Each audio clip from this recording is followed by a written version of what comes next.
ಪತ್ರಿಕಾ ಮತ್ತು ದೃಶ್ಯ ಮಾಧ್ಯಮದ ಗೆಳೆಯರು, ನಿಮಗೆ ಮೊದಲನೇದಾಗಿ ಸ್ವಾಗತಿಸ್ತಾ ಇದ್ದೇವೆ. ಜೊತೆಗೆ ಈ ಒಂದು ಪತ್ರಿಕಾದ ಸಭೆಯಲ್ಲಿ ನಮ್ಮ ಡಿವೈಎಫ್ಐಯ ಜಿಲ್ಲಾಧ್ಯಕ್ಷರು BK ಇಮ್ತಿಯಾಜ್ರವರಿದ್ದಾರೆ. ಉಳ್ಳಾಳ ವಲಯದ ಡಿವೈಎಫ್ಐ ಅಧ್ಯಕ್ಷರು ರಫೀಕ್ ಅರೇಕಲ ಇದ್ದಾರೆ. ಡಿವೈಎಫ್ಐಯ ಜಿಲ್ಲಾ ಮುಖಂಡರಾದಂಥ ಅಡ್ವೊಕೇಟ್ ನಿತಿನ್ ಕುತ್ತಾರ್ ಇದ್ದಾರೆ. ಡಿವೈಎಫ್ಐ ಅರೇಕಳದ ನಾಯಕರು ರಿಜ್ವಾನ್ ನಮ್ಮ ಜೊತೆಗೆ ಇದ್ದಾರೆ. ಡಿವೈಎಫ್ಐ ಮುಖಂಡರ ಎಲ್ಲರ ಜೊತೆಗೆ ಈ ಒಂದು ಪತ್ರಿಕಾ ಸಭೆಯನ್ನು ಕರೆದಿದ್ದೇವೆ. ಮುಖ್ಯವಾಗಿ ಸಭೆ ಕರೆದಿರುವಂಥ ಉದ್ದೇಶ, ಕಳೆದ ಒಂದು ತಿಂಗಳ ಮುಂಚೆ ನಿಮಗೆ ಗೊತ್ತಿರುವ ಹಾಗೆ ಅರೇಕಳದ ಸೇತುವೆ ಪೂರ್ಣಗೊಂಡಿರುವುದನ್ನು ಮನಗಂಡು ಅದಕ್ಕಿಂತ ಕಳೆದ 2-3 ಸಾರಿ ಸಂಬಂಧಪಟ್ಟವರಿಗೆ ಮನವಿಯನ್ನು ಕೂಡ ನಾವು ಕೊಟ್ಟಿದ್ದೆವು. ಆದರೂ ಕೂಡ ಆ ಒಂದು ಸೇತುವೆಯನ್ನು ಜನಸಾಮಾನ್ಯರಿಗೆ ಓಡಾಟಕ್ಕೆ ಅಲ್ಲಿಯ ವ್ಯವಸ್ಥೆ ಬಿಟ್ಟುಕೊಟ್ಟಿಲ್ಲ.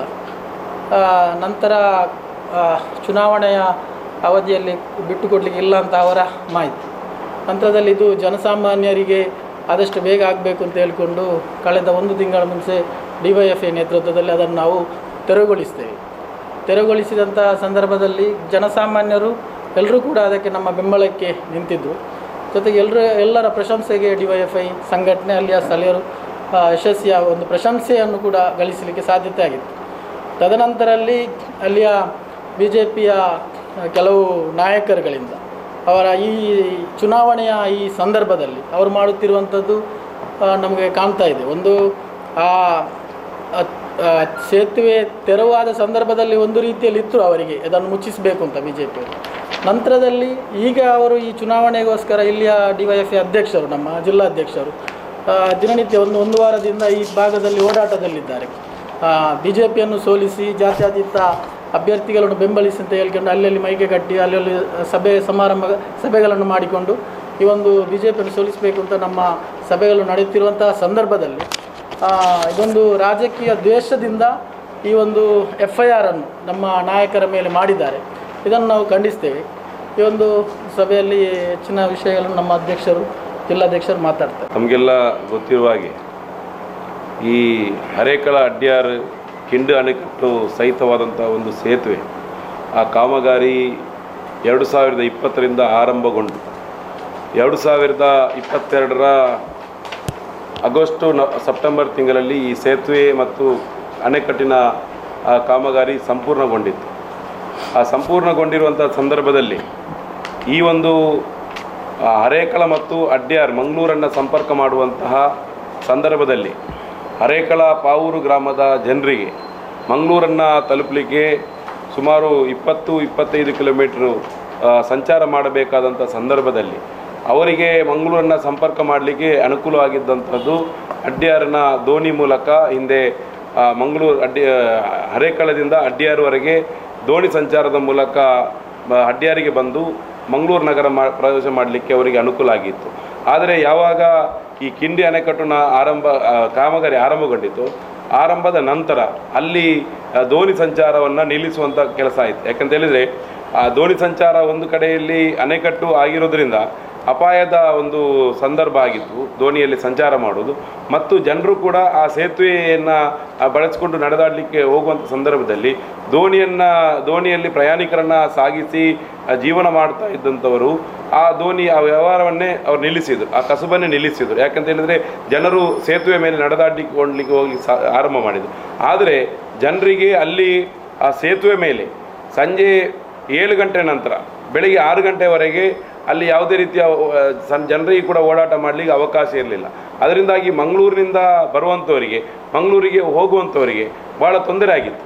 ಇದನ್ನು ಗಮನದಲ್ಲಿಟ್ಕೊಂಡು ಸೇತುವೆ ಕಾಮಗಾರಿ ಮತ್ತು ಕಿಂಡಿ ಅಣೆಕಟ್ಟಿನ ಕಾಮಗಾರಿಯನ್ನು ಪೂರ್ಣಗೊಂಡ ತಕ್ಷಣವೇ ನಾವು ಈ ಅಂತರ್ಜಲ ಅಭಿವೃದ್ಧಿ ವಿಭಾಗದ ಇಂಜಿನಿಯರ್ ಆಗಿರ್ತಕ್ಕಂಥ ವಿಷ್ಣು ಕಾಮತ್ ಅವರಿಗೆ ನಾವು ನವೆಂಬರ್ ತಿಂಗಳಲ್ಲೇ ಮತ್ತು ಅಕ್ಟೋಬರ್ ತಿಂಗಳ ಕೊನೆಯಲ್ಲಿ ಅವರನ್ನು ಭೇಟಿ ಮಾಡಿ ನಾವು ಜನರ ಓಡಾಟಕ್ಕೆ ನೀವು ಮುಕ್ತ ಮಾಡಲಿಕ್ಕೆ ಕೊಡಬೇಕು ಅಂತ ಕೇಳಿದೆವು. ವಾಹನ ಸಂಚಾರಕ್ಕೆ ಅಲ್ಲ, ಜನರ ಓಡಾಟಕ್ಕೆ.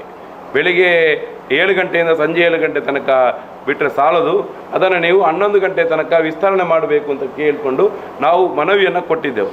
ಆದರೆ ಮನವಿಗೆ ಯಾವುದೇ ರೀತಿಯ ಸ್ಪಂದನೆಯನ್ನು ಮಾಡದೆ ಅಕ್ಟೋಬರ್ ತಿಂಗಳಿನಿಂದ ಆ ಒಂದು ವಿಚಾರದ ಮೇಲೆ ಯಾವುದೇ ಇದನ್ನು ಸ್ಪಂದನೆ ಮಾಡದಿದ್ದಾಗ ನವೆಂಬರ್ 21ನೇ ತಾರೀಕು ನಾವು ಅರೇಕಳ ಸೇತುವೆ ಮುಂಭಾಗದಲ್ಲಿ ಇದ್ದುಕೊಂಡು ನಾವು ಜನರಿಗಾಗಿ ಅಲ್ಲಿ ನೀವು ಜನರ ಓಡಾಟಕ್ಕೆ ಮುಕ್ತ ಮಾಡಿಕೊಡಬೇಕು ಅಂತ ನಾವು ವಿನಂತಿಯನ್ನು ಮಾಡಿದೆವು. ಜನರ ಓಡಾಟಕ್ಕೆ ನಾವು ವಾಹನ ಸಂಚಾರಕ್ಕೆ ಕೇಳಿರಲಿಲ್ಲ ಆ ಸಂದರ್ಭದಲ್ಲಿ.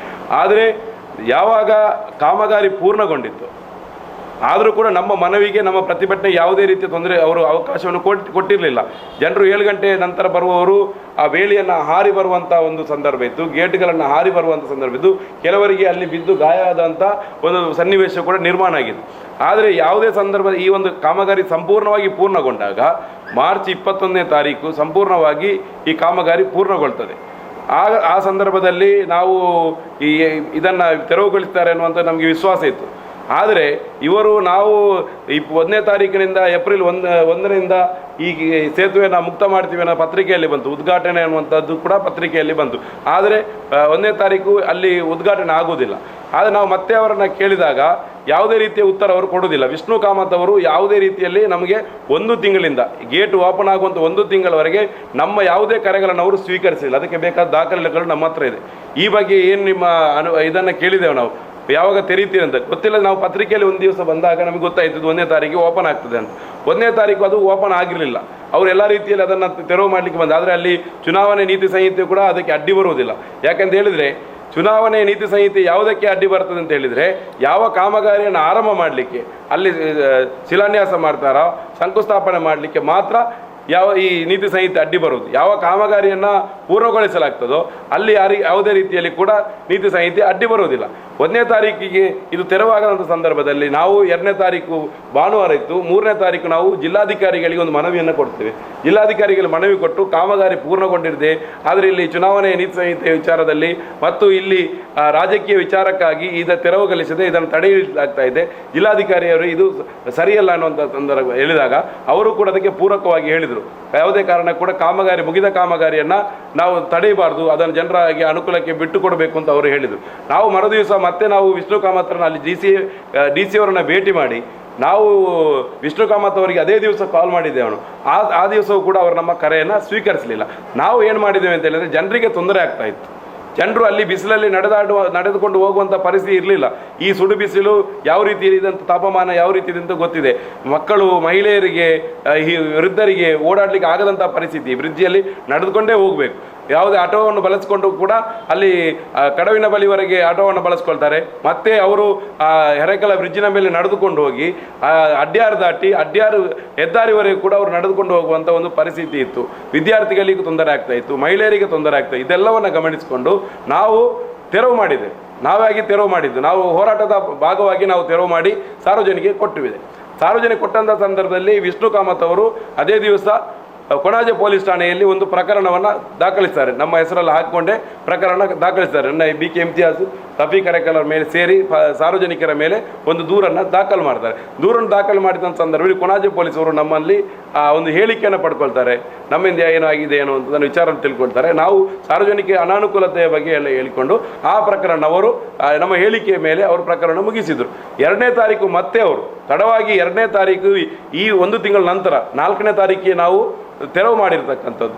2 ತಾರೀಕು ಮೇ 2ನೇ ತಾರೀಕು ಅವರು ತಡವಾಗಿ ಮತ್ತೊಂದು ದೂರನ್ನು ದಾಖಲು ಮಾಡಿ ನಮ್ಮ ಮೇಲೆ FIR ಅನ್ನು ದಾಖಲಿಸ್ತಾರೆ. ಯಾರ ಹೆಸರನ್ನು ಉಲ್ಲೇಖ ಮಾಡೋದಿಲ್ಲ. DYFI ಸಂಘಟನೆ ಮತ್ತು ಸಾರ್ವಜನಿಕರ ಮೇಲೆ ಅವರು ದೂರನ್ನು ಕೊಟ್ಟಿರ್ತಕ್ಕಂಥದ್ದು. ನಾವು ಕೇಳ್ತಾ ಇರೋದು ವಿಷ್ಣು ಕಾಮತ್ ಅವರಿಗೆ ಮೊದಲ ಪ್ರಕರಣದಲ್ಲಿ FIR ದಾಖಲು ಮಾಡಬಹುದಾಗಿತ್ತು. ಯಾಕೆ 1 ತಿಂಗಳು ವಿಳಂಬವಾಗಿ ತಡವಾಗಿ ಈ ಪ್ರಕರಣ ದಾಖಲಾಗಲಿಕ್ಕೆ ಕಾರಣ ಏನು? ಇದು ಅವರು ಸ್ಪಷ್ಟಪಡಿಸಬೇಕು. ನೀವು ಯಾರ ಒತ್ತಡಕ್ಕೆ ಒಳಗಾಗಿದೆ? ನಾವು ಈ ಜಿಲ್ಲೆಯಲ್ಲಿ ಓಡಾಡ್ತಾ ಇದ್ದೇವೆ. ಇಲ್ಲಿ ಜಿಲ್ಲೆಯಲ್ಲಿ BJP ಸರ್ಕಾರದ ವಿರುದ್ಧ ನಾವು ಪ್ರಚಾರ ಮಾಡ್ತಾ ಇದ್ದೇವೆ. ಇಲ್ಲಿ BJP ಸೋಲ್ಬೇಕನ್ನುವಂಥ ನಿಟ್ಟಿನಲ್ಲಿ ಪ್ರಬಲ ಜಾತ್ಯತೀತ ಪಕ್ಷಗಳ ಪರವಾಗಿ ನಾವು ಹೋರಾಟ ಮಾಡ್ತಾ ಇದ್ದೇವೆ. ಇದು BJPಯವರ ಕುಮ್ಮಕ್ಕಿನ ಮೇಲೆ ಇವತ್ತು ಇದೊಂದು ರಾಜಕೀಯ ಪ್ರೇರಿತವಾಗಿರ್ತಕ್ಕಂಥ ಒಂದು ದೂರನ್ನು ವಿಷ್ಣು ಕಾಮತ್ ಅವರ ಮೂಲಕ ಇವತ್ತು BJP ಸರ್ಕಾರ, ಇಲ್ಲಿನ BJP ಪಕ್ಷ ನಮ್ಮ ಮೇಲೆ ಪ್ರಕರಣವನ್ನು ದಾಖಲು ಮಾಡಿದೆ. ನಮಗೆ ಹೆಮ್ಮೆ ಇದೆ. ಈ ರೀತಿಯ ಒಂದು ಹೋರಾಟ ಮಾಡುವಂಥ ಸಂದರ್ಭದಲ್ಲಿ ನಮ್ಮ ಮೇಲೆ ಪ್ರಕರಣ ದಾಖಲು ಆಗುವುದಕ್ಕೆ ನಮಗೆ ಹೆಮ್ಮೆ ಇದೆ. ಯಾಕೆಂತ ಹೇಳಿದರೆ ನಾವು ಸಾರ್ವಜನಿಕರ ಪರವಾಗಿದ್ದೇವೆ. ಸಾರ್ವಜನಿಕರ ಅನುಕೂಲಕ್ಕಾಗಿ, ಸಾರ್ವಜನಿಕರ ತೊಂದರೆಗಳನ್ನು ಗಮನಿಸಿಕೊಂಡು ನಾವು ತೆರವು ಮಾಡಿರ್ತಕ್ಕಂಥದ್ದು. ಇವತ್ತು ಅದನ್ನು ಎಲ್ಲರೂ ಬಳಸ್ಕೊಳ್ತಾ ಇದ್ದಾರೆ. BJPಯವರು ಬಳಸ್ಕೊಳ್ತಾ ಇದ್ದಾರೆ, ಕಾಂಗ್ರೆಸ್ನವರು ಬಳಸ್ಕೊಳ್ತಾ ಇದ್ದಾರೆ, SDPIನವರು ಬಳಸ್ಕೊಳ್ತಾ ಇದ್ದಾರೆ, ಕಮ್ಯುನಿಸ್ಟ್ನವರು ಬಳಸ್ಕೊಳ್ತಾ ಇದ್ದಾರೆ, ಸಾರ್ವಜನಿಕರು ಬಳಕೆ ಮಾಡ್ತಾ ಇದ್ದಾರೆ. ಇದು ಎಲ್ಲೋ ಇದರಲ್ಲಿ ಮಧ್ಯೆ ಈಗ ತಾಕತ್ತಿದ್ರೆ ನಾವು ಕೇಳ್ತಾ ಇರೋದು ಅಂತರ್ಜಲ ವಿಭಾಗದ ಏನು ಇಲಾಖೆಯವರಿಗೆ ನಾವು ಸವಾಲಾಗ್ತೀವಿ, ನೀವು ತಾಕತ್ತಿದ್ದು ಅದನ್ನು ಈ ಒಂದು ದಿವಸಕ್ಕೆ ಬಂದ್ ಮಾಡಿ ನೋಡಿ, ಒಂದು ದಿವಸಕ್ಕೆ ನೀವು ಅದನ್ನು ಬಂದ್ ಮಾಡುವಂಥ ಧೈರ್ಯ ಮಾಡಿ. ಸಾರ್ವಜನಿಕರು ಈಗ ಓಡಾಡುವಂಥ ಒಂದು ಸೇತುವೆಯನ್ನು ದಾರಿಯನ್ನು ನಿಮಗೆ ತಾಕತ್ತಿದ್ದು ಬಂದ್ ಮಾಡಿ. ನಾವು ಕೇಳ್ತಾ ಇರುವಂಥ ನಮ್ಮ ಮೇಲೆ ತಡವಾಗಿ ಪ್ರಕರಣವನ್ನು ದಾಖಲು ಮಾಡಿದ್ದರ ಹಿಂದೆ BJPಯ ಷಡ್ಯಂತ್ರ ಇದೆ ಅನ್ನುವಂಥ ಒಂದು ಆರೋಪವನ್ನು ನಾವು ಈ ಸಂದರ್ಭದಲ್ಲಿ ಮಾಡಲಿಕ್ಕೆ ಇಷ್ಟಪಡ್ತೀವಿ. ಏನು ಪ್ರಕರಣಗಳನ್ನು ದಾಖಲು ಮಾಡಿರುವಂಥದ್ದು ಅಕ್ರಮ ಪ್ರವೇಶ ಅಂತ ಹೇಳಿ ನಮ್ಮಲ್ಲಿ ಈ ಸೆಕ್ಷನ್ಗಳನ್ನು ಹಾಕಿದ್ದಾರೆ, ನಾನ್ ಬೆಲೆಬಲ್ ಸೆಕ್ಷನ್ಗಳನ್ನು ಹಾಕಿದ್ದಾರೆ. ಈ ಸೆಕ್ಷನ್ನ ಮೇಲೆ ನಾವು ಅಕ್ರಮ ಪ್ರವೇಶ ಅಂತ ಹೇಳಿ ಆದರೆ ಸಾರ್ವಜನಿಕರು ಕಳೆದ ಒಂದು ತಿಂಗಳಿಂದ ಓಡಾಡ್ತಾ ಇದ್ದಾರೆ. ಎಲ್ಲ ಸಾರ್ವಜನಿಕರು ಕೂಡ ಅಕ್ರಮ ಪ್ರವೇಶಿಗಳಾಗ್ತಾರೆ. BJPಯವರು, ಕಾಂಗ್ರೆಸ್ನವರು, ಎಲ್ಲ ಪಕ್ಷದವರು ಕೂಡ ಆ ಸೇತುವೆಯನ್ನು ಬಳಸ್ಕೊಳ್ತಾ ಇದ್ದಾರೆ. ನೀವು ಪ್ರಕರಣ ನಮ್ಮ ಮೇಲೆ ದಾಖಲಿಸಿ, ಆಮೇಲೆ ಅದರಲ್ಲಿ ನಮಗೆ ಆಕ್ಷೇಪ ಇಲ್ಲ. ನಿಮ್ಮ ಹಾಕಿರ್ತಕ್ಕಂಥ ಸೆಕ್ಷನ್ ಪೊಲೀಸ್ ಇಲಾಖೆಯವರಲ್ಲಿ ನಾನು ಕೇಳ್ತಾ ಇರೋದು, ನೀವು ಆಗಿರುವಂಥ ಪ್ರಕರಣ ದಾಖಲು ಮಾಡುವಾಗ ನೀವು ಕೂಡ ಒತ್ತಡಕ್ಕೆ ಒಳಗಾಗಿದ್ದೀರಾ ಅನ್ನುವಂಥ ಪ್ರಶ್ನೆ ನಮ್ಮಲ್ಲಿ ಮೂಡ್ತಾ ಇದೆ. ನೀವು ನಮಗೆ ಹೇಳಿಕೆಯನ್ನು ಪಡೆಯುವಾಗ ನಮ್ಮನ್ನು ಕರೆದು ಮಾತಾಡಿದ್ದೀರಿ, ಹೇಳಿದಿರಿ, ಪ್ರಕರಣವನ್ನು ದಾಖಲು ಮಾಡಿ ಯಾವುದೇ ವಿಚಾರವನ್ನು ನಮಗೆ ತಿಳಿಸುವುದಿಲ್ಲ. ಈ ಎಲ್ಲವೂ ಕೂಡ ಈ ಅಂತರ್ಜಲ ವಿಭಾಗ ಮತ್ತು ಪೊಲೀಸ್ ಇಲಾಖೆ ಮತ್ತು BJP ಸೇರಿ ನಮ್ಮ ಮೇಲೆ ಒಂದು FIR ಅನ್ನು, ರಾಜಕೀಯ ಪ್ರೇರಿತವಾಗಿರ್ತಕ್ಕಂಥ FIR ಅನ್ನು ದಾಖಲು ಮಾಡಿದ್ದೀರಿ. ಇದನ್ನು ನಾವು ಖಂಡಿಸ್ತೇವೆ ಮತ್ತು ಇದನ್ನು ರಾಜಕೀಯವಾಗಿಯೇ ನಾವು ಇದನ್ನು ಎದುರಿಸಲಿಕ್ಕೆ ನಾವು ತಯಾರಿದ್ದೇವೆ ಅನ್ನುವಂಥ ವಿಚಾರವನ್ನು ತಮ್ಮ ಮೂಲಕ ನಾವು ತಿಳಿಸಲಿಕ್ಕೆ ನಾವು ಈ ಒಂದು ಪತ್ರಿಕೆಗೋಷ್ಠಿಯನ್ನು ಕರೆದಿರ್ತಕ್ಕಂಥದ್ದು. ನೋಡಿ, ಈ ಒಂದು ಪ್ರಕರಣದಲ್ಲಿ ನಾವು ಮುಖ್ಯವಾಗಿ ಈ ಗೇಟನ್ನು ತೆರವುಗೊಳಿಸುವಂಥ ಸಂದರ್ಭದಲ್ಲಾಗಲಿ, ತೆರವುಗೊಳಿಸಿದ ನಂತರ ಆಗಲಿ, ನಾವು ಹೋರಾಟವನ್ನು ಏಕಾಏಕಿ ಬಂದು ಗೇಟನ್ನು ಹೊಡೆದಿರ್ತಕ್ಕಂಥದ್ದಲ್ಲ. ಏಕಾಏಕಿ ಬಂದು ನಾವು ಮೇ 4ನೇ ತಾರೀಕು ಮುತ್ತಿಗೆ ಹಾಕಿರುವಂಥದ್ದಲ್ಲ. ಇದರ ಹಿಂದೆ ನಾವು ಹೋರಾಟ ಮಾಡ್ತಾ ಬಂದಿದ್ದೇವೆ. ಅಕ್ಟೋಬರ್ನಿಂದ ಇದನ್ನು ಫಾಲೋಅಪ್ ಮಾಡ್ತಾ ಇದ್ದೇವೆ.